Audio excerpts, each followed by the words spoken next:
अस्पताल के बाहर का माहौल बहुत ही शांत और गंभीर था, लेकिन उस शांति के बीच एक ऐसा दृश्य था जो हर किसी का दिल दुख और पीड़ा से भर देने वाला था। एक हल्की धूप स्ट्रेचर पर पड़ी एक गर्भवती औरत की लाश पर पड़ रही थी। अंजलि, जो जीवन की परेशानियों से अब हार चुकी थी, उसके बेजान वजूद के पास एक पत्थर की बेंच पर उसकी बहन सुमन बैठे हुए रो रही थी। उसके आंसू ऐसे गिर रहे थे जैसे आसमान से बरसने वाली बेमौसम बारिश, बिना थमे बिना रुके। उसके कपड़े अस्त व्यस्त थे, आंखें लाल थीं और चेहरा बेहद दुखी और थका हुआ सा लग रहा था। वो अपनी बहन की मौत के साथ साथ अपनी सारी उम्मीदें भी खो चुकी थी। माँ के निधन के बाद दोनों बहनों को अकेला छोड़ दिया गया था। उनके पास न प्यार था, न सुरक्षा और न कोई सहारा। दोनों बहनें एक दूसरे का सहारा बनी थीं, लेकिन उन्हें एक मजबूत सहारे की ज़रूरत थी। जब अंजलि ने जीवन को मुश्किल राहों से लड़ते हुए अपनी रक्षा के लिए एक अनजान व्यक्ति से शादी कर ली, तो उसके मन में यही आशा थी कि अब जीवन सुधर जाएगा। लेकिन ये शादी भी एक सपना निकली थी, जो सच्चाई की जंजीरों में बंध गई। जिस व्यक्ति ने उससे प्यार और पूरी जिंदगी उसका साथ निभाने का वादा किया था, शादी के बाद वो एकदम बदल गया। अंजलि को उस घर में सिर्फ तिरस्कार और अन्याय ही मिला। आज वही अंजलि, जिसे कभी खुशियों भरे जीवन का आसरा था, अब एक निर्जीव शरीर के रूप में अस्पताल के बाहर लावारिसों की तरह पड़ी हुई थी। कल रात ही तो अंजलि की तबीयत बहुत ज़्यादा ख़राब हुई थी और वो दर्द से तड़प रही थी। सुमन के हाथ पांव फूल चुके थे। वो किसे मदद के लिए बुलाती? रात के 2 बजे कोई भी उसकी मदद के लिए अपने घरों से निकल कर नहीं आया था और वो अकेली ही अपनी बहन को लेकर अस्पताल के लिए चल पड़ी थी। जब वो और सुमन मदद के लिए अस्पताल पहुंचे तो उनके पास न पैसे थे और न कोई रिश्तेदार, बस टूटी हुई उम्मीदें थीं। लेकिन अस्पताल के प्रभारी डॉक्टर ने न केवल उन्हें अपमानित किया, बल्कि उनकी पीड़ा और दुख को अनदेखा करके उन्हें अस्पताल से बाहर निकाल दिया। उनके कठोर शब्दों में न कोई करुणा थी और न ही इंसानियत की भावना, क्योंकि वो खाली हाथ बिना पैसे के अस्पताल में मदद के लिए आई थीं। अस्पताल के गार्ड ने धक्के मारते हुए दोनों को अस्पताल से बाहर निकाला था और दर्द से तड़पते हुए अंजलि ने अस्पताल के बाहर ही दम तोड़ दिया। उसका अजन्मा बच्चा भी पेट में ही मर चुका था। जो अस्पताल जीवन बचाने के लिए बना है, वहीं के कर्मचारी आज संवेदनाओं से पूरी तरह अनजान थे। न किसी ने सहानुभूति दिखाई, न किसी ने अंतिम संस्कार के बारे में सोचा। सुमन के पास तो कुछ भी नहीं था जिससे वो अपनी बहन और उसके बच्चे की अंतिम क्रियाएं कर सके। वो चुपचाप बैठी रोती रही, लेकिन उसका दुख हर देखने वाले के दिल को छू जाता था। भगवान के लिए कोई तो मेरी बहन की मदद करे। सुमन की ये पुकार हवा में खो रही थी। उसके हर शब्द में अन्याय की पीड़ा थी और उसकी हर बात में एक इंसान की करुण पुकार झलक रही थी। अस्पताल की पार्किंग एरिया में शाम के साए गहराने लगे थे। हवा में एक अजीब सी ठंडक और उदासी फैली हुई थी। उसी सन्नाटे को चीरती हुई एक चमचमाती काली गाड़ी अस्पताल के मुख्य दरवाजे के पास आकर रुकी। गाड़ी के अंदर बैठा हर्षित आहूजा अपने मोबाइल पर कुछ देख रहा था, लेकिन जैसे ही उसकी नज़र अचानक सामने गई, वो ठिठक गया। सामने स्ट्रेचर पर सफ़ेद चादर में लिपटी एक बेजान सी बॉडी थी और उसके पास ज़मीन पर बैठी एक लड़की, जिसके कंधे रुक रुक कर हिचकियों से कांप रहे थे। ये दृश्य दिल को झकझोर देने वाला था। हर्षित के माथे पर चिंता की लकीरें उभर आईं। उसने जल्दी से गाड़ी का दरवाज़ा खोला और बाहर आ गया। ठंडी हवा उसके चेहरे से टकराई, लेकिन उस पल उसकी नज़रें सिर्फ उस लड़की पर टिकी हुई थीं जो उस शव के पास बैठी रो रही थी। हर्षित धीरे धीरे कदम बढ़ाता हुआ सुमन के पास पहुंचा। स्ट्रेचर पर नज़र पड़ते ही उसके चेहरे पर गंभीरता आ गई। वो समझ चुका था कि किसी की मौत हो चुकी है। कुछ पल के लिए वो चुप रहा, फिर धीरे से बोला, क्या हुआ है? आप इस तरह यहाँ क्यों बैठी हैं? क्या इनकी डेथ हो गई है? सुमन ने आंसू भरी आंखों से उस अनजान मर्द को देखा। उसकी आंखों में दर्द और गुस्सा दोनों साफ झलक आए। कांपती आवाज में बोली, आपको इससे क्या मतलब? जहाँ जाना है जाइए, अपना रास्ता लीजिए। हर्षित थोड़ा पीछे हटा, पर उसके चेहरे पर आश्चर्य और सहानुभूति का मिला जुला भाव था। वो अब भी चुपचाप खड़ा था, लेकिन उसके भीतर जैसे कुछ टूट गया हो। फिर उसने धीरे से पूछा, बताइए तो सही, आखिर हुआ क्या है? क्या अंतिम संस्कार के लिए पैसे नहीं हैं? उसने हालात को समझ लिया था। सुमन ने धीरे से हर्षित की ओर देखा। उसकी आंखों में एक ऐसा दर्द उतर आया था जो किसी अजनबी से भी छिप नहीं सकता था। उसने धीरे से सिर हिला दिया। हाँ, हमारे पास कुछ भी नहीं बचा, 1 रुपया भी नहीं है। हर्षित कुछ कहने ही वाला था कि सुमन की आवाज़ में जैसे दर्द फूट पड़ा। वो तड़पते हुए बोली, भगवान बर्बाद करे इस अस्पताल के एमडी को। उसी ने मेरी बहन अंजलि को मार दिया। इतनी बेइज्जती की, इतना तिरस्कार किया, वो सह नहीं सकी। इंसानियत इस दुनिया से ख़त्म हो गई है। काश काश मेरे पास इतना पैसा होता कि मैं अपना एक अस्पताल बनवाती जहाँ गरीबों का इलाज मुफ्त में किया जाता, तो आज मेरी बहन इस दुनिया से न जाती। हर्षित के चेहरे के भाव एकदम से बदलने लगे। उसकी आंखों में एक पल को हैरानी, फिर शर्म और अंत में एक बेबसी सी झलकने लगी। उसने कुछ कहने के लिए होंठ खोले, लेकिन फिर चुप हो गया। सुमन बोलती रही, भगवान इस अस्पताल को तबाह कर दे। मैं कभी माफ़ नहीं करूंगी यहाँ के किसी भी कर्मचारी को। एक एक से सवाल करूंगी मैं भगवान के दरबार में। बताइए, ये लोग हमें नीचा दिखाकर, रुलाकर, हमारी इज्जत को कुचलकर क्या हासिल कर लेते हैं। उसका हर शब्द जैसे जख्म बनकर बह रहा था। लेकिन हर्षित अब भी बिल्कुल चुपचाप खड़ा था, सब कुछ सुन रहा था और उसके दिल में एक तूफान भी उठ रहा था। वो सच्चाई बताना चाहता था, लेकिन उस पल वो सिर्फ उस लड़की के दर्द में डूबा हुआ था। वो कुछ भी नहीं बोला। शायद हिम्मत नहीं थी, या फिर शायद अंतरात्मा का बोझ उसे चुप किए हुए था। बस एक गहरी सांस लेते हुए उसने आसमान की ओर देखा, जैसे वहां से कोई जवाब मांग रहा हो, और नीचे स्ट्रेचर पर लेटी अंजलि की निर्जीव देह चुपचाप सब कुछ सुन रही थी। सुमन की जुबान से बद्दुआओं की झड़ी जारी थी। हर शब्द जैसे आग बरसा रहा था, और आंखों से बहते आंसुओं में बेबसी, दर्द और नफरत साफ झलक रही थी। हर्षित आहूजा चुपचाप सब कुछ सुन रहा था, लेकिन जब सुमन ने भगवान के कहर की दुआएं मांगनी शुरू की, तो अचानक वो आगे बढ़ा और धीरे से उसका कांपता हुआ हाथ थाम लिया। सुमन एकदम चौंक कर रुक गई। उसने हैरानी से उस अजनबी की ओर देखा, जिसकी आंखों में अब नरमी और सांत्वना थी। हर्षित ने गहरे दृढ़ स्वर में कहा, बस करें, बद्दुआओं से कुछ नहीं बदलता। मैं हूं ना, मैं अंतिम संस्कार का पूरा इंतजाम कर देता हूँ। आपको परेशान होने की ज़रूरत नहीं है। आपको हिम्मत रखनी होगी। आइए, मेरी गाड़ी यहीं है, उसमें चलकर बैठिए। सुमन कुछ पल तक हैरानी से उसे देखती रही। अजनबी होने के बावजूद उसके लहजे में जो सच्चाई और अपनापन था, वो दिल तक उतर गया। उसकी आंखें थोड़ी नरम पड़ी, लेकिन चेहरे पर अब भी अविश्वास का भाव था। कुछ पल हिचकिचाने के बाद उसने चादर में लिपटी अपनी बहन की लाश की ओर देखा। गर्मी की तीव्रता में मृत शरीर की हालत बिगड़ सकती थी। एक पल को उसे लगा जैसे इस समय भी उसकी बहन के साथ अन्याय कर रहा है। वो धीरे से खड़ी हो गई। हर्षित ने तुरंत मोबाइल निकाला और अस्पताल के एक जानकार स्टाफ को कॉल कर दी। एम्बुलेंस तुरंत भेजिए, जल्दी कीजिए, देर ना हो। उसकी आवाज़ में कोई नरमी नहीं थी, सिर्फ एक जिम्मेदारी भरी गंभीरता थी। सुमन अब चुपचाप खड़ी थी, सिर झुकाए, आंखें लगातार अब भी बह रही थीं। कुछ देर बाद ही सायरन की हल्की आवाज़ें सुनाई देने लगीं और एक एम्बुलेंस अस्पताल के मुख्य दरवाजे के सामने आकर रुकी। हर्षित तेजी से आगे बढ़ा और स्टाफ को निर्देश दिया, सावधानी से स्ट्रेचर इधर लेकर आओ। एम्बुलेंस के स्टाफ ने अंजलि के शव को नरमी से उठाया और सफ़ेद कपड़े में लपेटकर एम्बुलेंस में रख दिया। हर्षित ने एक नज़र सुमन पर डाली, जो चुपचाप सब कुछ होते हुए देख रही थी, जैसे वो अब दुनिया की आवाज़ों से पूरी तरह कट चुकी हो। आप मेरे साथ गाड़ी में चलिए, हम एम्बुलेंस के पीछे चलेंगे। आपको मुर्दा घर में अटेंशन देनी होगी। हर्षित की आवाज़ में फिर वही शांत सहानुभूति थी। सुमन ने एक बार फिर उसकी तरफ देखा।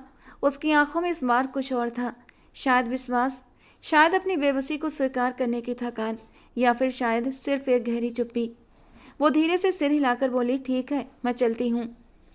हर्षित ने गाड़ी का दरवाज़ा खोला और सुमन चुपचाप उसके साथ आगे चल पड़ी।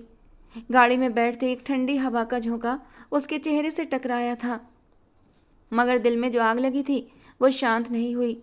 बाहर एम्बुलेंस सड़कों पर रवाना हो चुकी थी और हर्षित की गाड़ी चुपचाप उसके पीछे पीछे चल पड़ी थी। ये एक सफ़र था, मौत से जीवन के अंतिम पड़ाव तक का, और शायद सुमन के लिए एक नए दुख की शुरुआत का।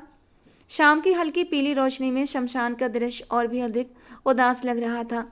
सूखे पत्तों की चरमराहट, दूर कहीं किसी कौवे की कर्कश आवाज़, और वातावरण में फैली चुप्पी, जैसे सब कुछ शोक में डूबा हो। चिताओं की कतारों के बीच एक ताज़ा जली चिता की राख अब भी हल्की गर्म थी, जहाँ एक सफ़ेद कपड़े का किनारा राख में मिला पड़ा था। वो अंजलि की चिता थी। सुमन उसी चिता के पास ज़मीन पर बैठी थी। उसके कंधे काँप रहे थे, आंखों में आंसू थे और चेहरे पर गहरा शोक साफ न उभरा हुआ था। दोनों हाथ चिता की राख पर टिके थे। वो जोर जोर से रो रही थी। क्या मिला तुम्हें अंजलि? इतना सहने के बाद भी क्या मिला? मैंने तुम्हें कितना समझाया था कि उस झूठे साय के पीछे मत भागो, वो तुम्हें कुछ भी नहीं देगा। तुमने मेरी बात क्यों नहीं मानी? वो चिता की राख को कभी सहलाती, कभी मुट्ठी में भरती और कभी अपने आंसू वहीं गिराती जाती। देखा ना, आज तुम हमें छोड़कर चली गई और किसी को कोई भी फर्क नहीं पड़ा। वो निर्दयी आदमी अपने कमरे में चैन से बैठा होगा। उसकी माँ, जिसने तुम्हें यहाँ तक पहुँचाया, वो भी आराम से सांस ले रही होगी। लेकिन हमारे हिस्से क्या आया? मौत, राख और ये गहरी खामोशी। अब मैं तुम्हारे बिना अकेले कैसे रहूँगी? तुमने ये भी नहीं सोचा? उसकी आवाज़ कांपने लगी। ईश्वर किसी को भी माफ़ नहीं करेगा अंजलि। ईश्वर जरूर न्याय करेगा। तुम्हारे हर आंसू, हर दर्द का हिसाब लिया जाएगा। शमशान में दूर दूर तक कोई भी इंसान नहीं था, सिवाय एक साय के जो चुपचाप पीछे खड़ा सब कुछ सुन रहा था। हर्षित। उसके दिल में अजीब सी हलचल थी। सुमन के शब्द उसके दिल में तीर की तरह चुभ रहे थे। उससे ये नहीं पता था कि वो जिस एमडी को कोस रही है वो हर्षित का बाप है, सुरेश आहूजा। लेकिन हर्षित फिर भी चुप खड़ा रहा, जैसे उसकी जुबान पर ताला लग गया हो। काफ़ी देर तक सुमन ऐसे ही रोती रही, यहाँ तक कि शाम धीरे धीरे रात में बदलने लगी। हर्षित ने धीरे से कदम आगे बढ़ाए, उसके पास आकर नरम स्वर में कहा, उठिए, बच्चियाँ इतनी देर तक शमशान में नहीं बैठती। सुमन ने आंसू भरी आंखों से उसकी ओर देखा। उनमें दर्द की नमी के साथ एक हल्की नाराजगी थी। नहीं, आप जाइए, आपकी बहुत मेहरबानी, लेकिन मुझे यहाँ थोड़ा और बैठने दीजिए। हर्षित ने कुछ नहीं कहा, बस उसकी ओर देखा, फिर धीरे से बोला, मैं समझ सकता हूँ, लेकिन अंधेरा हो रहा है, यहाँ ज़्यादा देर रुकना सुरक्षित नहीं है। आइए, चलिए मेरे साथ। जब वो नहीं हिली तो वो झुककर नरमी से, मजबूती से उसका हाथ थामकर धीरे से उसे खड़ा कर गया। सुमन थोड़ा हिचकिचाई, लेकिन उसके अंदर का दुख शायद उसे पूरी तरह विरोध करने से रोक रहा था। वो चुपचाप खड़ी हो गई। हर्षित ने उसे सहारा देते हुए शमशान के द्वार की ओर बढ़ाया। पीछे अंजलि की चिता शांत थी। राख में घुले आंसू अब समय के हवाले हो चुके थे, लेकिन सुमन के मन में जो तूफान था वो शायद जिंदगी भर थमने वाला नहीं था। शमशान के शांत दीवारें और राख की गंध पीछे छूट चुके थे और अब वे दोनों सड़क किनारे खड़े थे। सूरज पूरी तरह डूब चुका था और आसमान पर अंधेरे ने अपना डेरा जमा लिया था। हर्षित आहूजा की एक नज़र सुमन की ओर उठी थी। उसमें एक ऐसी मासूमियत थी जो किसी की भी नज़र को ठहरा सकती थी। हर्षित आहूजा चुपचाप उसके चेहरे को देखता रहा। रोया रोया गुलाबी चेहरा, सूजी सूजी लाल आँखें। बार बार पोंछने की वजह से उसकी छोटी सी नाक भी लाल टमाटर हो रही थी। जवानी का खिलता हुआ गुलाब था। मुश्किल से उसकी उम्र 17 साल थी। वो इतनी मासूम और पवित्र लगी कि हर्षित आहूजा की पलकें खुद ब खुद झुक गईं। उसे लगा कि अगर उसने नज़र भरकर उस मासूम सी लड़की को देख लिया तो वो मैली हो जाएगी, उसकी पवित्रता भंग हो जाएगी। वो बहुत ही मासूम सी लड़की थी और उसकी मासूमियत को वो कोई आँच पहुँचाना नहीं चाहता था। वो पहली बार जिंदगी में किसी लड़की के लिए इस तरह महसूस कर रहा था। न सिर्फ उसकी बाहरी खूबसूरती की ओर खिंचाव, बल्कि उसके चरित्र की मजबूती, उसके चेहरे पर छाई मासूमियत, आंखों में छिपा दर्द और आवाज़ में छुपे हुए संस्कार, जैसे ये सब उसके दिल के बंद दरवाजे पर दस्तक दे रहे हों। एक पल के लिए उसका मन हुआ कि वो उसकी तारीफ करे, कहे कि वो कितनी साहसी है, कितनी मासूम है और कितनी खूबसूरत है, जैसे पहली बारिश के बाद फूल धुलकर निखर गए हों। लेकिन उसके होंठ खामोश रहे। सुमन ने नज़रें झुकाकर धीमी आवाज़ में कहा, आपका बहुत धन्यवाद। आपने जिस तरह मेरी मदद की, मैं ज़िंदगी भर नहीं भूलूंगी। भगवान आपको इसका फल ज़रूर देगा। फिर उसने नज़रें उठाकर नरमी से कहा, अब आप जा सकते हैं। हर्षित ने गहरी नज़रों से उसे देखा। मैं आपको इस तरह अकेला छोड़कर नहीं जा सकता। सुमन के होठों पर एक कड़वी सी मुस्कान आ गई। मेरी ज़िंदगी में अब अकेलापन ही रह गया है। आप क्यों अपना समय बर्बाद कर रहे हैं? जाइए यहाँ से। कितनी देर तक साथ निभाएंगे मेरा? आपका साथ यहीं तक का था। जितना आपने मेरे लिए कर दिया, मेरे लिए यही बहुत था। हर्षित कुछ पल चुप रहा, फिर धीरे से बोला, क्या आप मेरी गाड़ी में बैठ सकती हैं? मुझे आपसे एक ज़रूरी बात करनी है। सुमन ने हैरानी से उसकी ओर देखा। आंखों में उलझन थी। बात? कैसी बात? उसने हिचकिचाकर पूछा। हर्षित ने शांत स्वर में कहा, बस आप बैठिए, फिर सब कुछ बताता हूँ। वादा करता हूँ कोई जोर ज़बरदस्ती नहीं करूँगा। सुमन ने कुछ पल तक उसके चेहरे को ध्यान से देखा। वो चेहरा सच्चाई से खाली नहीं था। उसमें कोई बुरी नीयत या छल कपट की झलक तक नहीं थी। हर्षित की आंखें झुकी हुई थीं, आवाज़ धीमी और व्यवहार पूरा सम्मान से भरा हुआ था। सुमन ने धीरे से सिर हिलाया और उसके साथ साथ गाड़ी की ओर चल पड़ी। दरवाज़ा खोला, वो अंदर बैठ गई। हर्षित दूसरी ओर जाकर दरवाज़ा बंद कर चुका था। गाड़ी की खिड़कियों से बाहर का अंधेरा अब और गहरा होता जा रहा था। गाड़ी के अंदर एक गहरी खामोशी छाई हुई थी। हर्षित ने गहरी सांस ली और धीरे से अपनी बात कहना शुरू की। मैं जानता हूँ कि आपके लिए ये सब कुछ बहुत अजीब होगा और शायद मेरे बारे में भी आपकी राय कुछ ख़ास अच्छी ना हो, लेकिन फिर भी मैं चाहता हूँ कि आप मेरी बात को एक मौका दें। सुमन चौंक कर उसकी ओर देखने लगी। क्या बात? कौन सी बात?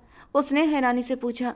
हर्षित की निगाहें सुमन के चेहरे पर टिक गईं, लेकिन उसका लहजा बेहद शालीन और सौम्य था। देखिए, मैं जानता हूँ कि आप इस वक्त गहरे सदमे में हैं। आपकी बहन, वो एक ऐसा नुकसान है जिसकी भरपाई कभी भी नहीं हो सकती, और उसके बाद जो कुछ भी आपके साथ हुआ वो शायद शब्दों में बयान नहीं किया जा सकता। सुमन की पलकों पर फिर से नमी आ गई, लेकिन वो कुछ नहीं बोली। हर्षित ने कुछ पल रुककर अपनी बात जारी रखी।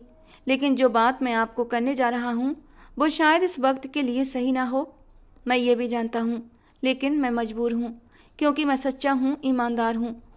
और पता नहीं इन कुछ ही घंटों में मेरा आपसे ऐसा कौन सा रिश्ता जुड़ गया है कि मैं आपके लिए कुछ करना चाहता हूँ।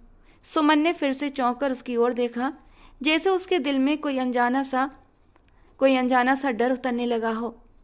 असल में जिस अस्पताल के बाहर मैंने आपको पहली बार देखा था, वो अस्पताल मेरे पापा का है। डॉक्टर सुरेश आहूजा, वही मेरे पिता हैं। एक पल के लिए सुमन का चेहरा जैसे सुन्न पड़ गया। क्या? उसने अविश्वास से कहा। वो आपके? हर्षित ने तुरंत सफाई दी। देखिए, गुस्सा मत होइए, घबराइए मत, मेरा यकीन कीजिए, मुझे खुद नहीं पता था कि ये सब कुछ इस हद तक पहुंच जाएगा। पापा को भी शायद अंदाजा नहीं होगा कि वो क्या कर रहे हैं। अगर उन्हें पता होता कि वो किसका दिल तोड़ रहे हैं तो शायद वो खुद को रोक लेते, और वो जैसे अपने बाप को बचाने की कोशिश कर रहा था। सुमन की आंखों में हल्की सी नमी के साथ गुस्से की चमक भी लौट आई। तो ये सब कुछ क्या था? आपने मेरी मदद इसलिए की? हर्षित ने तुरंत बात काटी। नहीं, बिल्कुल नहीं। मेरी मदद की वजह सिर्फ और सिर्फ इंसानियत थी।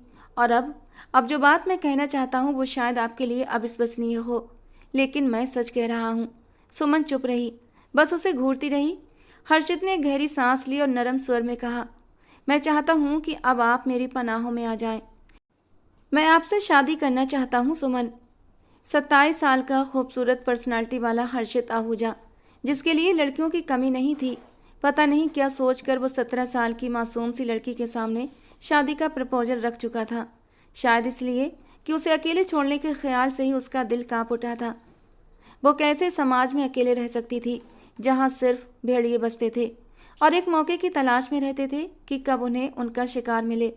हालांकि वो अच्छी तरह जानता था सुमन अभी छोटी है, उसे अभी इस रिश्ते की ना तो इतनी समझ है और ना ही वो इस रिश्ते को संभालने के लायक है, लेकिन फिर भी वो अपने दिल की बात कह गया था। सुमन का चेहरा जैसे सुर्ख हो गया, आंखों में आंसू और गुस्सा एक साथ उभर आए। मुझे आपसे ये उम्मीद नहीं थी, मैंने आपको एक अच्छा इंसान समझा था। हर्षित ने पूरी गंभीरता से कहा, मैं अच्छा ही हूँ सुमन। अगर मैं चाहता तो दोस्ती की या फिर किसी और रिश्ते की पेशकश करता, लेकिन मैंने आपसे सीधे शादी की बात की है। मैं चाहता हूँ कि आपको सम्मान दूँ, एक नाम दूँ, एक छत दूँ। सुमन ने नज़रें फेर लीं। उसके दिल में एक तूफान सा उठ रहा था और हर्षित चुपचाप उसकी हालत को समझने की कोशिश कर रहा था। हर्षित की बात खत्म हुई तो सुमन का चेहरा पहले हैरानी से कठोर हुआ, फिर उसके होंठ कांपने लगे। वो कुछ पल उसे घूरती रही, जैसे शब्दों को समेटने में मुश्किल हो रही हो, लेकिन फिर अचानक वो जैसे फट पड़ी।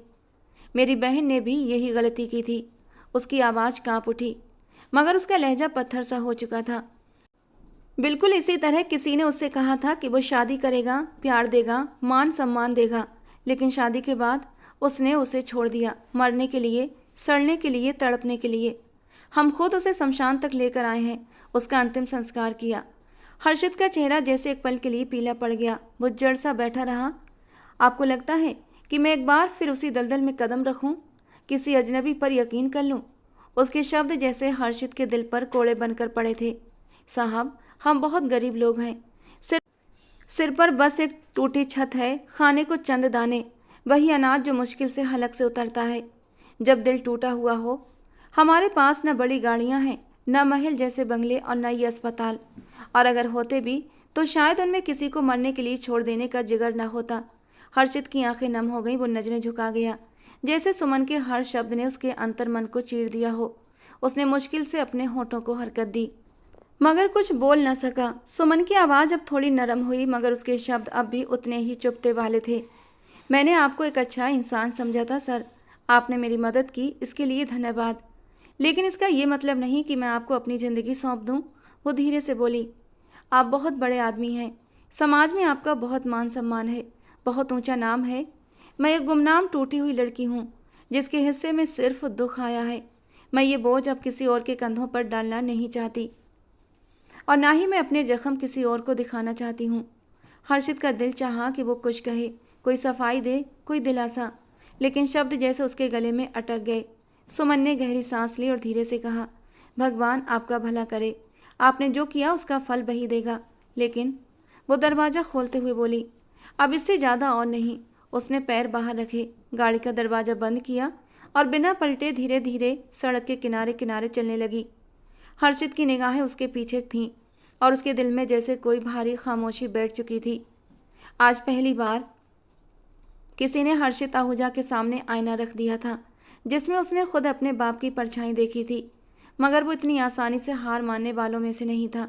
जिस चीज़ को वो अपने लिए चुन ले वो उसकी हो ही जाती थी। उसने फ़ोन निकाला और एक नंबर डायल कर दिया। कुछ पल बाद फ़ोन उठते ही वो हल्का सा मुस्कुराया और दूर जाती हुई उसकी परछाई को देखते हुए बुदबुदाया, जो मेरा है वो सिर्फ मेरा ही है। पहली बार दिल को कोई अच्छा लगा है, उस पर जरा भी आँच आए ये मुझे बिल्कुल भी गवारा नहीं होगा।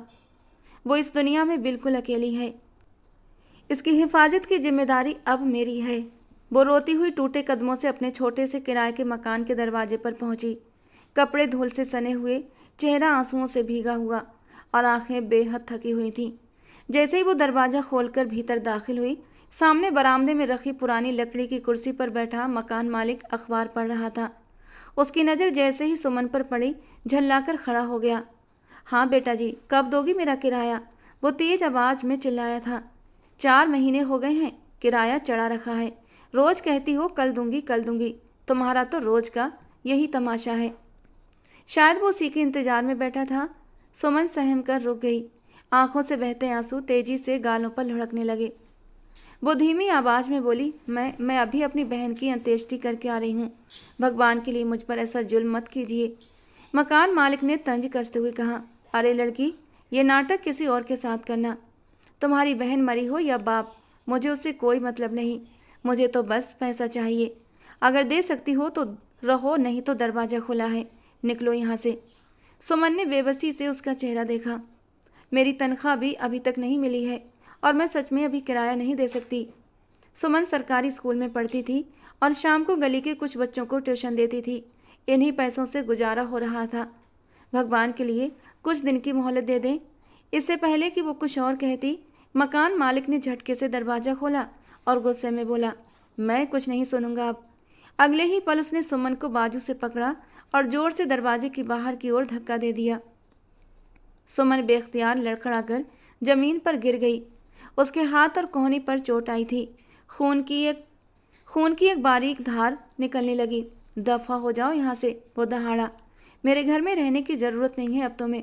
और सुन लो, तुम्हारा सामान यहीं रहेगा जब तक पैसे नहीं दे देती, समझ आई? बाहर रहो, सड़क पर रहो, फुटपाथ पर रहो, मुझे परवाह नहीं। सुमन जमीन पर बैठी कपड़े झाड़ने की बजाय आंखों से आंसू पोंछने लगी। दिल की टूट फूट चेहरे पर साफ झलक रही थी। वो कुछ पल गुमसुम बैठी रही, जैसे सोच रही हो कि अब जाए तो कहाँ जाए। आसपास के लोग दरवाजों से झांकने लगे, मगर किसी ने कुछ न कहा, जैसे वो तमाशा ही तो था। एक बेबस औरत की तौहीन का मंजर वो अब आम होता जा रहा था। गर्मी की शिद्दत में जमीन तप रही थी। हवा में एक अजीब सी घुटन थी, जैसे कोई न आने वाली आंधी रुककर सांस ले रही हो। सुमन अब भी जमीन पर अध बैठी नम आंखों से अपने जख्मी हाथ को देख रही थी। दिल में दर्द था और आंखों में बेबसी।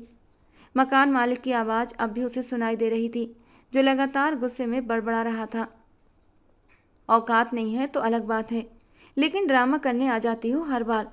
मैं तो तेरे ड्रामा में आ भी सकता हूँ। इतनी खूबसूरत है तू, बस 1-2 घंटे के लिए मेरे पास आ जाया कर। मेरा मन बहलाया। अभी वो कुछ और कहता, सुमन जैसे ही उठने को हुई, सड़क पर रुकते टायरों की चरमराहट ने सबको चौंका दिया। सबकी निगाहें उस चमचमाती काली मर्सिडीज पर जा टिकीं, जो धूल उड़ाती हुई ऐन दरवाजे पर आकर रुकी थी। दरवाजा खुला और हर्षित आहूजा अपनी तमाम शान, रुतबे और गुस्से के साथ गाड़ी से बाहर निकला। उसके पीछे 2 काली यूनिफॉर्म पहने बॉडीगार्ड्स भी तुरंत मौजूद हो गए। मकान मालिक का घमंड जैसे पल भर में हवा हो गया। वो सहम कर एकदम पीछे हटा ही था कि अगले ही पल एक जोरदार तमाचा उसके गाल पर पड़ा। आवाज़ इतनी तेज थी कि आसपास झांकते चेहरे भी कांप उठे। हर्षित का चेहरा गुस्से से लाल हो चुका था। शर्म आनी चाहिए तुम्हें, वो तेरी बेटी की उम्र की है। तुम जैसे इंसान को तो डूब कर मर जाना चाहिए। तुम जैसे मर्द समाज के चेहरे पर कलंक हो। मकान मालिक हक्का बक्का रह गया, जुबान जैसे गूंगी हो गई हो। हर्षित ने जेब से मोटी रकम निकाली और उसके मुंह पर मारते हुए कहा, ये हैं तेरे किराए के पैसे, ले और जाकर कहीं इंसानियत सीख। इस समाज में रहने वाली हर औरत तुम्हारी बेटी न सही, बहन न सही, लेकिन भगवान की बनाई हुई जरूर है। कम से कम इतना तो समझ कि वो दर्द में है। मकान मालिक का सिर झुक गया। उसने नजरें तक उठाकर नहीं देखा। वो अब जमीन को घूरे जा रहा था। सुमन स्तब्ध खड़ी ये सब देख रही थी। आंसू अभी बह रहे थे, मगर इस बार उनमें डर नहीं, हैरानी थी। उसने हर्षित को देखा, जो गुस्से के बावजूद पूरे आत्मसम्मान से उसके सामने खड़ा था, जैसे उसके जख्मों का रक्षक हो। आप? सुमन ने अविश्वास से फुसफुसाया। हर्षित ने गहरी सांस लेते हुए नरमी से कहा, आपको कोई भी इस तरह बेइज्जत नहीं कर सकता जब तक मैं जिंदा हूँ। वो चुपचाप खड़ी रही, लम्हा जैसे थम गया हो। वो एहसास जो कभी अजनबी था आज उसकी मौजूदगी का ऐलान कर रहा था, और सुमन इस सब कुछ के बावजूद बस रोने लगी। वो उसे लिए अपनी गाड़ी की ओर बढ़ गया था। गाड़ी की खिड़कियां बंद थीं, अंदर खामोशी का राज था। बाहर सड़क पर हल्की बारिश की नमी फैली हुई थी। सुमन खामोशी से बैठी थी। उसके कपड़ों पर धूल और उसके चेहरे पर थकान साफ थी। कुछ पल की खामोशी के बाद उसने धीरे से सर झुकाकर कहा, आपका बहुत शुक्रिया, लेकिन भगवान के लिए मुझ पर इतने एहसान मत कीजिए कि मैं जिंदगी भर उन्हें चुका न सकूं। उसकी आवाज़ में बेबसी थी, आंखें लाल थीं और दिल जख्मी। हर्षित ने उसकी तरफ देखा, एक गहरी नज़र से, जो सिर्फ समझने वाले ही समझ सकते हैं। सुमन, मैंने तुम पर कोई एहसान नहीं किया। ये सब कुछ एक इंसान होने के नाते किया है। मैंने वही किया जो किसी भी इंसान को करना चाहिए, और अगर तुम ये सब सिर्फ एहसान समझ रही हो तो गलत समझ रही हो। उसने धीरे से अपनी सीट सीधी की और संजीदगी से बोला, देखो, मैं ये नहीं कहता कि मैं तुम्हें अपनी दौलत दिखाकर इम्प्रेस करना चाहता हूँ, लेकिन हाँ, ये ज़रूर कहूँगा कि अगर तुम मेरे साथ चलोगी तो मैं वादा करता हूँ कि तुम्हें कभी कोई तकलीफ़ नहीं होने दूंगा। तुम्हारी हर ज़रूरत, हर इच्छा का ख्याल रखूँगा। तुम मेरे साथ खुश रहोगी। सिर्फ एक बार मुझ पर भरोसा कर लो। सुमन ने नम आँखों से उसे देखा।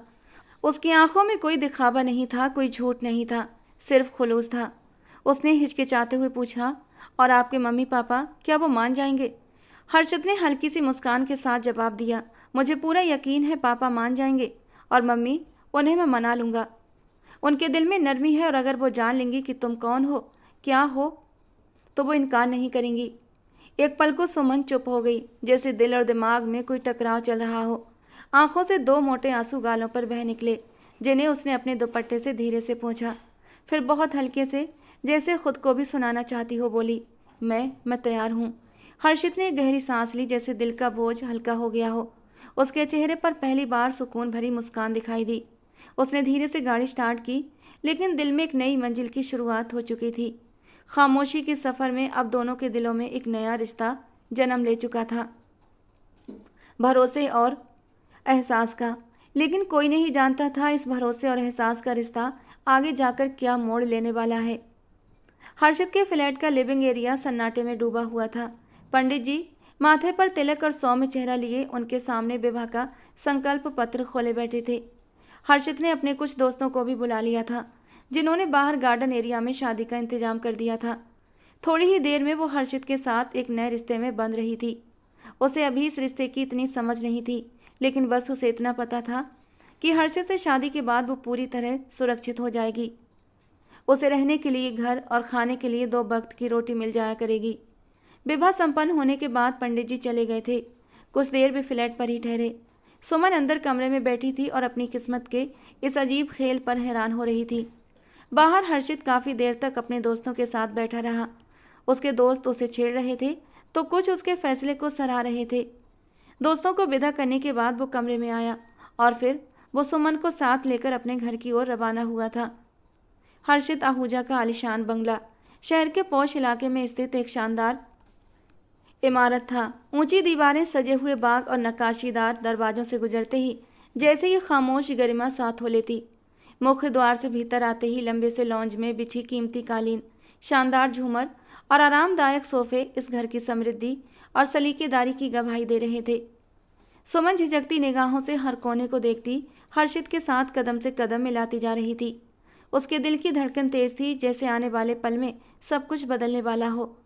अचानक ही उसकी नज़र सामने सोफे पर बैठी एक औरत पर पड़ी, जो मोबाइल पर हंसते हुए किसी से बात कर रही थी। बेहद खूबसूरत और स्टाइलिश साड़ी में बहुत ही खूबसूरत लग रही थी। सलीके से बना हुआ उनके बालों का जूड़ा, गले में डायमंड की हल्की नाजुक चैन, हाथों में डायमंड के नाजुक कंगन, ये श्रृंगार उन पर खूब जच रहा था। और वो थी कुसुम आहूजा, हर्षित आहूजा की माँ। उनकी नज़र हर्षित पर पड़ी तो होठों की मुस्कान और गहरी हो गई। मोबाइल बंद करते हुए उन्होंने साइड पर रखा, लेकिन उनकी नज़रें तुरंत सुमन पर जा टिकीं, जो सर झुकाए हर्षित के पीछे पीछे चल रही थी, आंखों में हैरानी और माथे पर कुछ सवाल लिए। सोफे से उठकर हर्षित की ओर बढ़ी। अरे हर्षित बेटा, ये कौन है? उनकी आवाज़ में अब भी नरमी थी, मगर लहजे में शंका और अचरज साफ झलक रहा था। हर्षित ने एक पल के लिए माँ की आंखों में झांका, गहरी सांस ली और संयम से बोला, मामा आप अंदर चलिए, मैं सब कुछ बताता हूँ आपको। कुसुम जी ने सुमन पर एक बार फिर गहरी नज़र डाली, जैसे किसी अनजाने रहस्य को जानने की कोशिश कर रही हों। बेटा सब ठीक तो है ना? किसी मुसीबत में तो नहीं हो? उन्होंने चिंता से पूछा। हर्षित ने तुरंत अपने दोनों बाजू अपनी माँ के चारों ओर फैलाए, प्यार और तसल्ली के अंदाज में उन्हें नज़दीक किया और नरमी से कहा, मम्मा सब ठीक है, कोई भी परेशानी की बात नहीं है, बस आप मेरे साथ चलिए, मुझे आपसे कुछ ज़रूरी बात करनी है। उसने सुमन की तरफ देखा और हल्के से सिर हिलाकर इशारा किया कि तुम भी साथ चलो। सुमन के कदम डगमगाए, मगर उसने खुद को संभाला। वो जानती थी कि आने वाले कुछ पल उसकी ज़िंदगी का नया अध्याय लिखने वाले हैं। लॉन्च के माहौल में जैसे खामोशी का भारी पर्दा तना था। झूमर की मध्यम रोशनी, दीवारों पर पड़ते लंबे साए और चारों ओर फैले सन्नाटे में केवल दिलों की धड़कनें सुनाई दे रही थीं।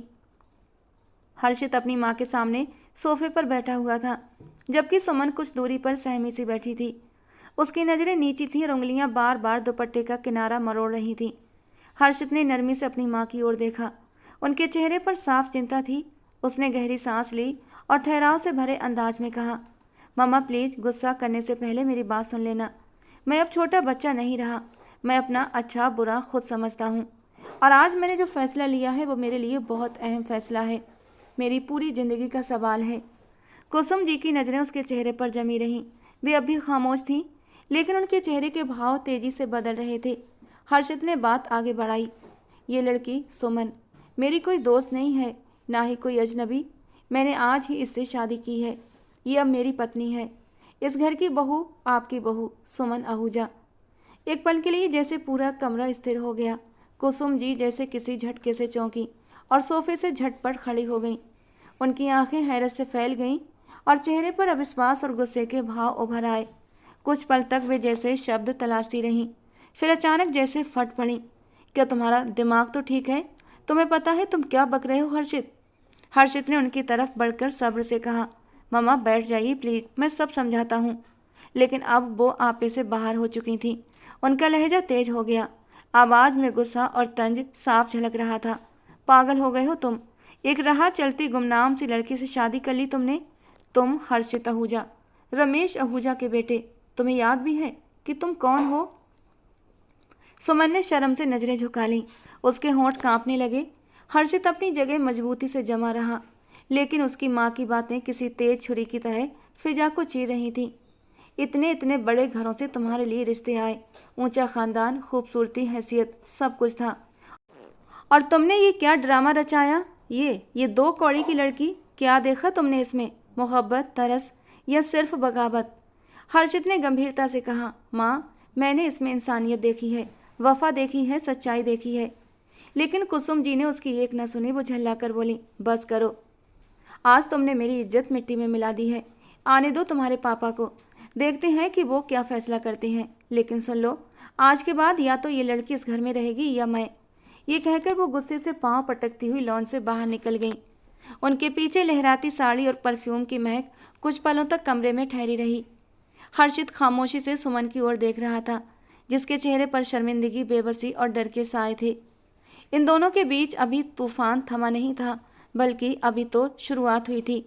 सुमन की कांपती पलकों में कुछ आंसू नीचे गिरे और वो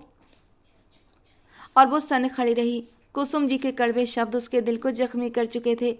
वो अपने कदमों पर खड़ी रहने की हिम्मत तो कर रही थी, लेकिन अंदर से पूरी तरह टूट चुकी थी। एक झटके से वो उठकर खड़ी हुई और हल्के से कांपते हुए लहजे में हर्षित की तरफ देखते हुए बोली, मैंने आपसे कहा था ना, रहने दीजिए, मैं आपके काबिल नहीं हूँ। मेरी बहन के साथ भी यही सब कुछ हुआ था। मुझे यही डर था, वही बदनामी, वही जिल्लत। एक बार अतीत फिर से खुद को दोहराने लगा है। अभी भी वक्त है, आप मुझसे अलग हो जाएं। हर्षित, जो अब तक अपनी माँ की तल्ख बातों में पूरी तरह डूबा हुआ था और खामोश बैठा था, उसकी आवाज़ पर चौंका। सुमन की बात सुनकर उसका चेहरा एकदम सख्त हो गया। वो उठकर उसके बिल्कुल सामने आकर खड़ा हुआ, उसकी आंखों में आंखें डालकर बोला, खबरदार, खबरदार, जो तुमने अपना नाम मेरे नाम से हटाने की बात की। पूरी जिंदगी का साथ निभाने का वचन दिया है और ये वचन मैं मरते दम तक निभाऊंगा, समझी तुम? और हाँ, एक बात और याद रखना, खबरदार, जो तुमने मुझे अपनी बहन को उस निकम्मे पति से मिलाया। वो एक कमीना, डरपोक और बेगैरत आदमी था, जो अपनी बीवी को बचा नहीं सका, उसके साथ खड़ा नहीं हो सका। लेकिन मैं वो मर्द नहीं हूँ सुमन। उसका लहजा ऊंचा नहीं था, लेकिन उसमें ऐसा तेज और सच्चाई थी कि सुमन एक पल को सन रह गई। मुझे अपनी पत्नी की इज्जत करवानी भी आती है और इज्जत करनी भी। तुम्हारी आंखों में ये डर, ये शर्मिंदगी, ये मेरी तकलीफ बढ़ा देती है। तुम मेरे साथ हो, मेरे घर में हो, और सबसे बढ़कर तुम मेरी पत्नी हो। तुम्हें किसी भी चीज़ की परवाह करने की ज़रूरत नहीं। बस इतना याद रखो। उसकी आवाज़ में छिपा विश्वास, सुरक्षा का वादा और वो शब्द जो सुमन ने कभी सुने ही नहीं थे। उसके अंदर एक अनजानी से कपकपी दौड़ा गए। उसके होंठ हिले जैसे कुछ कहना चाहती हो, मगर फिर खामोश हो गई। आंखों में आंसू अभी भी तैर रहे थे, मगर उनमें अब सिर्फ दर्द नहीं था, एक हल्का सा यकीन भी छलकने लगा था। उसी पल हर्षित ने एक तीखी नज़र दरवाजे के पास खड़ी नौकरानी पर डाली और ठंडे लहजे में आदेश दिया, आशा, इसे ऊपर मेरे कमरे में लेकर जाओ। जो कुछ भी इसे चाहिए सब कुछ इसे मुहैया कराओ। सुमन चौंक कर उसकी तरफ देखने लगी। एक पल जैसे थम सा गया। हर्षित दोबारा सोफे पर जाकर बैठा और अपने हाथों की उंगलियां आपस में जोड़ लीं। चेहरे पर संजीदगी और आंखों में थकावट उतर आई। उसकी निगाहें झुकी थी, मगर उसका वजूद जैसे किसी पर्वत की तरह शांत था। सुमन ने एक नज़र हर्षित को देखा, उस मर्द को जिसने आज दुनिया की परवाह किए बिना उसका साथ दिया था। फिर निगाहें झुकाईं और धीरे धीरे नौकरानी के साथ वहाँ से चल दी। उसकी पीठ पीछे हर्षित खामोश बैठा था, मगर उसकी वही खामोशी आज सुमन को एक अजीब सा सुकून देने लगी थी। हर्षित 2 घंटे से वहीं लॉन्ज के सोफे पर बैठा रहा। उसके चेहरे पर गहरी परेशानी की परछाइयाँ थीं। आंखों के नीचे हल्के हल्के साए उभर रहे थे, जैसे वक्त की पकड़ ने एक ही पल में कई सालों का बोझ उस पर डाल दिया हो। वो कभी अपनी उंगलियों को आपस में फंसाता, कभी जमीन को घूरता और कभी दरवाजे की ओर देखता। माँ की कड़वी बातें अभी उसके दिमाग में गूंज रही थीं और सुमन का चुपचाप देखकर चले जाना उसके दिल को बेचैन किए दे रहा था। अचानक दरवाज़ा खुलने की आवाज़ आई और वो चौंक कर सीधा हो गया। सामने से रमेश आहूजा दाखिल हो रहे थे। एक हाथ में कोई फाइल थी, दूसरे हाथ में मोबाइल, जिसे वो शायद अभी बंद करके जेब में रख चुके थे। उनके चेहरे पर गंभीरता छाई हुई थी, मगर आंखों में हैरानी और गुस्सा था। हर्षित फौरन अपनी जगह से खड़ा हो गया। रमेश आहूजा पास आते हुए बोले, ये तुम्हारी माँ ने क्या तमाशा लगा रखा है? एक पैर पर मैं यहाँ पहुँचा हूँ और वो कह रही हैं कि तुमने शादी कर ली है, वो भी किसी अजनबी लड़की से। ये क्या माजरा है? हर्षित ने गहरी सांस ली और होंठ भींचकर अपने पापा की ओर देखा। पापा, आज आपके अस्पताल में 2 औरतें आई थीं, एक गर्भवती और एक नाबालिग लड़की। रमेश ने बेजारी से भौं चढ़ाते हुए कहा, ऐसे केस रोज आते हैं, मुझे अपना बताओ, तुम क्या कह रहे हो? हर्षित ने उनकी बात काटते हुए आगे कहा, आज वो जो गर्भवती औरत आई थी वो चल बसी पापा, सिर्फ इस वजह से कि उसके पास पैसे नहीं थे और हमारे अस्पताल ने उसे बाहर निकाल दिया। मैंने खुद उसकी लाश को स्ट्रेचर पर रखा और अंतिम संस्कार किया है। और वो जो लड़की उसके साथ थी वो अकेली है, बेसहारा है, अब उसका कोई नहीं। और पापा, ये सब हमने किया है, हमारा सिस्टम, हमारा अस्पताल। रमेश अब चुप हो गए। उनकी आंखों की चमक थोड़ी मध्यम हुई और चेहरे पर एक गहरी संजीदगी उतर आई। हर्षित थोड़ा और पास आकर नरमी से मगर ठहरे हुए लहजे में बोला, पापा एक बात और, मैंने ये सब किसी दया के तहत नहीं किया, बल्कि मैं उस लड़की को पसंद करता हूँ, उससे मोहब्बत करने लगा हूँ, इसीलिए मैंने उससे शादी की है। लेकिन आपकी पत्नी, वो इसे समझने को तैयार नहीं। रमेश ने कुछ पल हर्षित के चेहरे का मुआयना किया, फिर धीमे से बोले, तुम अपने कमरे में जाओ हर्षित, मैं तुम्हारी माँ से बात करता हूँ। उनका लहजा बदल गया था, अब उसमें सख्ती की जगह एक थकावट और समझदारी सी थी। हर्षित ने कुछ क्षण उनकी आंखों में देखा, फिर सिर हिलाकर खामोशी से वहाँ से चला गया।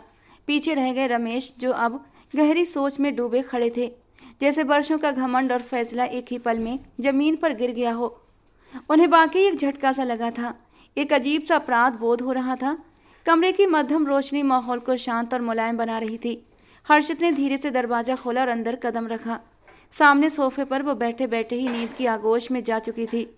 उसका सिर झुका हुआ था और आंखों के नीचे सूजन और चेहरे पर मासूमियत की एक हल्की सी परछाई थी, जैसे थकावट ने उसे थाम लिया हो। हर्षित के होठों पर एक हल्की सी मुस्कान आ गई थी। उसने नरमी से उसके चेहरे को देखा, जैसे पहली बार किसी नाजुक चीज को ध्यान से देख रहा हो। वो लगभग 17 साल की थी और हर्षित खुद 27 का। दोनों के बीच उम्र का काफ़ी फर्क था, मगर उस पल हर्षित को यूं लगा जैसे दोनों की तकदीरों का एक ही अध्याय लिखा जा चुका हो। वो कदम दर कदम चलता हुआ उसके करीब आया और धीरे से उसके बराबर बैठ गया। कुछ पल यूं ही चुपचाप उसे देखता रहा, जैसे उसकी नींद में खलल डालने का फैसला भी आसान ना हो। फिर बहुत नरमी से उसका हाथ थाम लिया। वो एकदम चौंक कर जाग गई। आंखें खुलते ही सामने हर्षित को देखकर वो घबरा सी गई। सॉरी, मेरी वजह से तुम्हारी नींद डिस्टर्ब हो गई, हर्षित ने नरमी से कहा। वो सिर नामे हिलाते हुए धीरे से सीधी होकर बैठ गई। उसकी आंखों में नींद की खुमारी के साथ एक अजीब सी उलझन भी थी, जो उस पल हर्षित की मौजूदगी ने थोड़ा कम कर दी थी। हर्षित ने उसकी आंखों में देखते हुए अपनी बात जारी रखी। देखो, यहाँ रहने के लिए तुम्हें कुछ बातों पर समझौता करना होगा, मगर बिल्कुल भी हिम्मत मत हारना। मैं तुम्हारे साथ हूँ, हर पल हर घड़ी। वो चुपचाप उसकी बातें सुनती रही। आवाज़ में गहराई थी और लहजे में एक दिलासा था। अगर मेरी माँ कुछ कह दें, उल्टा सीधा सुना दें तो सह लेना। हर रिश्ता कुछ कुर्बानी मांगता है, कुछ सहनशीलता तो मैं भी थोड़ा बहुत सहना पड़ेगा, लेकिन मैं हमेशा तुम्हारे साथ रहूँगा। वो अभी कुछ नहीं बोली, बस खामोशी से सुनती रही। आंखों में नमी तैरने लगी, जैसे इन शब्दों ने उसके अंदर छिपी सिसकियों को छू लिया हो। हर्षित की निगाहों में गहराई थी। वो धीरे से बोला, मैं तुम्हारा दर्द समझ सकता हूँ। आज ही तुम्हारी बहन चली गई है। तुम अभी मानसिक रूप से स्थिर नहीं हो, मगर तुम्हें याद रखना है, तुम अकेली नहीं हो। तुम्हारा पति है ना, तुम्हें संभालने के लिए, तुम्हें समझने के लिए। ये कहते हुए उसने नरमी से अपने बाजू उसके चारों ओर लपेटे और उसे अपने सीने से लगा लिया। वो कुछ पल यूं ही खामोशी से आंसू बहाती रही, फिर धीरे से उसके कंधे पर सिर टिका दिया। आंसू टूट कर हर्षित की शर्ट में कहीं गुम हो गए। गर्म आंसुओं का एहसास हर्षित को हुआ तो उसने उसका चेहरा ऊपर उठाया और प्यार से उसके आंसू पोंछ दिए। आज से तुम्हें रोने की इजाज़त बिल्कुल भी नहीं मिलेगी। फ्रेश होकर सो जाओ, मैं स्टडी रूम में हूँ। ये कहकर उसने अपनी कबर्ड से अपना एक लोअर और टी शर्ट निकाल कर सुमन को दे दी और प्यार से उसके गाल थपथपाते हुए स्टडी रूम में चला गया। सुमन हैरान रह गई थी। वो तो डर रही थी कि अब आगे क्या होगा। शादी हुई थी तो आगे की रस्में भी जरूर होनी थी, और उसकी मासूम और नाजुक सा दिल इस रिश्ते को आगे बढ़ाने को लेकर काफ़ी डरा हुआ था। अब जब उसे कमरे में अकेला छोड़कर चला गया तो उसने एक सुकून भरी सांस ली थी। वो बेड पर रखे कपड़े उठाकर बाथरूम में चली गई। फ्रेश होकर वो हर्षित के नरम मुलायम गद्दों पर सिमट कर लेट गई। इतना ज़्यादा आराम भी उसे सुकून नहीं दे पा रहा था, लेकिन जैसे तैसे उसे नींद आ गई थी। सुबह की रोशनी खिड़कियों से अंदर छन छन कर आ रही थी। हल्के हल्के पर्दे लहरा रहे थे और कमरे में एक नरम सुनहरी धूप का शांता आभा मंडल बना हुआ था। कुसुम बिस्तर पर अधलेटी खामोश बैठी थी। उनका चेहरा थकान, चिंता और रात भर की जागी हुई नींद की दास्तान सुना रहा था। दरवाज़ा धीरे से खुला। हर्षित अंदर आया। उसने अपनी माँ को देखा और बिना कुछ कहे उनके पास आकर बैठ गया। कुसुम ने आहट सुनी मगर मुंह फेर लिया, जैसे अब भी नाराज हों। हर्षित ने हल्की सी मुस्कान होठों पर सजाकर उनका हाथ थामा। मम्मी, उसने नरमी से पुकारा, क्या आप मुझसे नाराज हैं?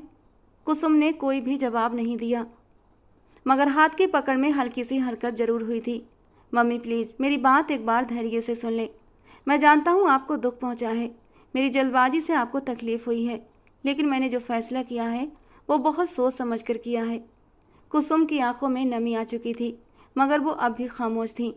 मम्मी, वो लड़की कोई आम लड़की नहीं है, वो बहुत अच्छी है, शरीफ, सादगी पसंद और अपने गम छिपाकर भी दूसरों के लिए मुस्कुराने वाली। उसने मुझसे कुछ भी नहीं मांगा है, न दौलत न रुतबा, बस एक छत, और वो छत मैंने उसे दे दी है। हर्षित की आवाज़ में जज्बातों की एक लहर थी। मम्मी, मैं आपका इकलौता बेटा हूँ। मैं क्यों चाहूँगा कि मेरी ज़िंदगी में कोई ऐसी औरत आए जो मुझे आपसे, इस घर से, मेरे पापा से दूर कर दे। मैं तो चाहता था मेरी ज़िंदगी में वो औरत आए जो आप सबको समझे, आप सबको अपनाए, और वो यही करेगी, मुझे यकीन है। कुछ पल की खामोशी के बाद कुसुम जी ने धीरे से मुंह उसकी ओर मोड़ा। उनकी आंखें भीग चुकी थीं। हाँ, तुम्हारे पापा भी यही समझा रहे थे मुझे, और सच कहूँ रात भर मैंने भी यही सोचा कि अगर तुम इतने यकीन से ये सब कुछ कर रहे हो तो कुछ तो ख़ास बात होगी उसमें। लेकिन हर्षित, तुमने बहुत जल्दबाजी की है। ऐसे फैसले इतनी जल्दी नहीं लिए जाते बेटा। कभी कभी जल्दबाजी के फैसले इंसान को उम्र भर का पछतावा दे जाते हैं। वो लड़की अभी बहुत छोटी है, उसके साथ इस उम्र में शादी करने का फैसला कहीं गलत तो नहीं? हर्षित ने उनके हाथ को मजबूती से थामा। मम्मी, अगर मैंने गलत फैसला किया होता तो शायद आपकी आंखों में आंसू होते, मेरी आंखों में शर्मिंदगी होती, और मैं शर्मिंदा नहीं हूँ, क्योंकि मैंने जिसे अपनी ज़िंदगी बनाया है वो मेरे फैसले पर शर्मिंदा होने का मौका नहीं देगी। मैं वादा करता हूँ। कुसुम जी ने अपने बेटे की ओर देखा, एक पल को चुप रहीं, फिर धीरे से उसके सिर पर हाथ रखा। ठीक है हर्षित, लेकिन उसे साबित करना होगा कि तुम्हारा फैसला सही था, और मैं उसे आजमाऊंगी अच्छे से। हर्षित ने धीरे से सिर झुका दिया। जैसा आप चाहें मम्मी, मैं तैयार हूँ। और अब कमरे की फिजा पहले से कहीं ज़्यादा शांत थी, जैसे रात की कड़वाहट सुबह की धीमी धीमी रोशनी में धुल चुकी हो।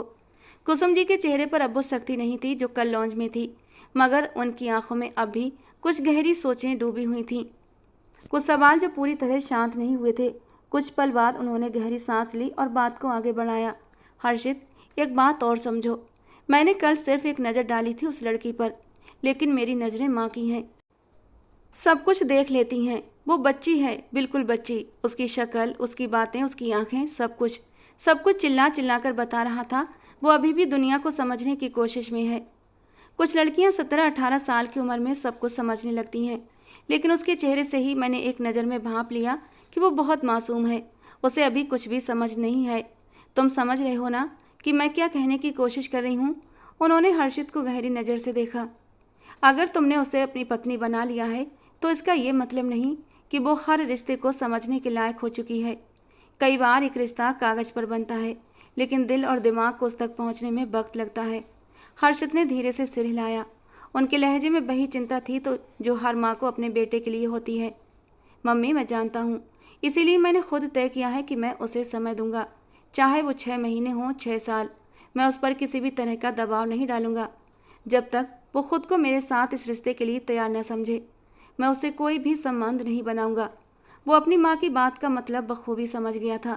उसके लहजे में एक अजीब ठहराव था, जैसे वो वाकई दिल से कुछ समझ चुका हो। मैंने उसे शादी सिर्फ इसलिए नहीं की कि मुझे उस पर तरस आया था या मैं कोई भलाई कर रहा था। मैं उसे पसंद करता हूँ, उसे अपनाना चाहता था और उसकी हर ज़रूरत पूरी करना चाहता हूँ, मगर इसका मतलब ये नहीं कि मैं उसके जज्बातों को नज़रअंदाज कर दूँ।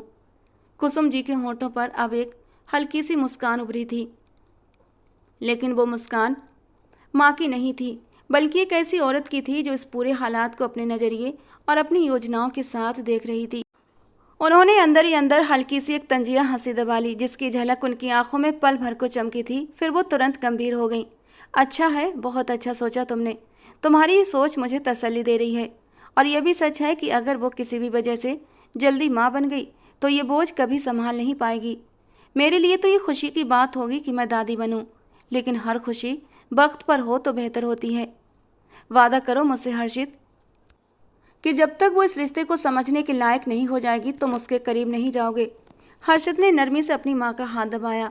वादा करता हूँ माँ, और बस आप दुआ करें कि वो यहाँ खुद को सुरक्षित समझे, अपनापन महसूस करे, बाकी सब अपने आप ठीक हो जाएगा। कुसुम जी ने सर हिलाया, मगर उनके दिल में एक अलग ही खेल शुरू हो चुका था। वो जानती थीं कि सब्र उनका हथियार है और वक्त उनके हाथ का खेल। 2 हफ्ते बाद लॉन्च की फिजा में हंसी मजाक और मोहल्ले की औरतों की बातें गूंज रही थीं, लेकिन सबके बीच वो एकदम चुपचाप एक कोने में बैठी हुई थी, सिर झुकाए, आंखें नीची और दोनों हाथ गोद में रखे हुए। आज भी वो साधारण कपड़ों में थी, सादा दुपट्टा सिर पर और चेहरे पर एक अजीब सा सन्नाटा था।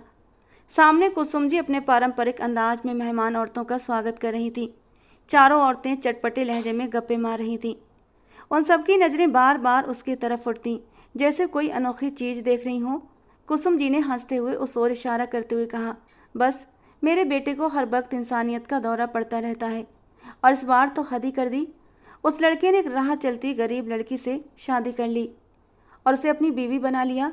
शादी तो कर ली, मगर मुझे मालूम है मेरे बेटे का टेस्ट इतना ख़राब हरगिज नहीं कि एक ऐसी लड़की को दिल से अपनाएगा। उनके शब्द जैसे तीर बनकर उसके दिल में उतर गए। उसने हैरानी से अपनी सास को देखा, जैसे यकीन न आया हो कि वो ऐसा कुछ कह सकती हैं, मगर कुसुम जी के लहजे में तिरस्कार, हिकारत साफ थी। एक औरत ने चौंक कर पूछा, अच्छा तो क्या अभी तक तुम्हारा बेटा इसके पास नहीं गया?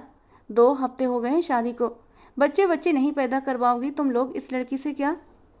मैं ऐसा होने दूंगी तब ना। वो एक अदा से मुस्कुराई। दूसरी ने तेजी से पीछे से जुमला फेंका, अभी तक पति पास नहीं गया, ये भी कोई विवाह हुआ? कुसुम जी ने जोर कर ठाका लगाया, अरे भाई इसकी औकात ही क्या है कि हमारे ख़ानदान को वारिस दे? ये तो मेरे बेटे के लिए बस एक साया है, रहेगी इस घर में, लेकिन बीवी बनकर नहीं।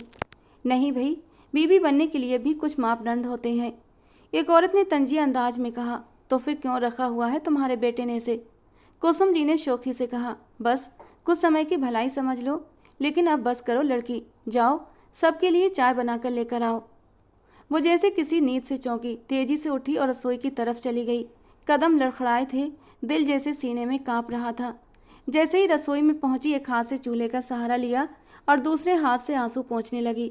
दिल की हालत बिखरती जा रही थी, आंखों से आंसू बह रहे थे और दिल की धड़कन तेज होती जा रही थी। उसने तो कभी सोचा भी नहीं था कि उसके नसीब में इतनी जिल्लत होगी। उसे तो लगा था कि हर्षित उसके साथ खड़ा है, उसे वक्त दे रहा है, लेकिन 2 हफ्ते बीतने के बावजूद उनके बीच कोई रिश्ता नहीं बना था। वो कमरे में सोती थी और हर्षित चुपचाप स्टडी रूम में जाकर सो जाता था। अब जब ये सब औरतें ऐसी बातें कर रही थीं, तब उसे शिद्दत से यह एहसास हुआ कि वो एक ऐसी नाव में सवार है जिसका नाविक तो है, मगर उसने अभी तक पाल खोले नहीं। वो दीवार से टेक लगाकर फूट फूट कर रो पड़ी, और ये रोना सिर्फ सांस के शब्दों का नहीं था, ये रोना था उस तन्हाई का जो 2 लोगों के बीच चुपचाप आकर बस गई थी। लेकिन वो तय कर चुकी थी, आज इस बारे में बात जरूर करेगी। ऐसा मुमकिन नहीं था। शादीशुदा रिश्ते के कुछ मापदंड होते हैं। पूरा दिन सामान्य तरीके से तय हो गया था।